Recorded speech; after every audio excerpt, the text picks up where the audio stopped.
আচ্ছা, এই ফলটিকে তোমরা কে কে চেনো? আমাদের এখানে তো এই ফলটি লটকা নামে পরিচিত। তোমরাও কি লটকা নামে জানো? অবশ্যই কিন্তু কমেন্ট করে জানিও। আর সোজা রথ থেকে শুরু করে উল্টো রথ মানে একটা সপ্তাহ, সারা বছরেই একটা সপ্তাহ কিন্তু এই ফলটি পাওয়া যায়।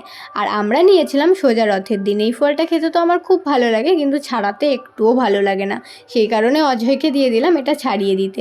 মানে কেউ যদি ছাড়িয়ে দেয় আমি অনেকগুলো খেয়ে নেবো, আর ছাড়াতে হলে তখন ওই একটা দুটোর বেশি খাই না, কারণ এগুলোকে ছাড়াতে না একটু সময় লাগে।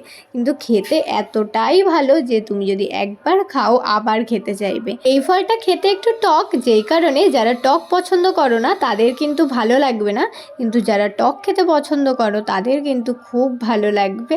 তো যারা খাওনি অবশ্যই ট্রাই করো। আর কিছু লটকা টকও হয়, আবার কিছু লটকা খুব মিষ্টিও হয়। অবশ্যই যারা খেয়েছো কমেন্ট করে জানিও, আর যারা খাওনি তারা কিন্তু অবশ্যই ট্রাই করো। দেখা হবে নেক্সট মিনি ব্লগে। টাটা।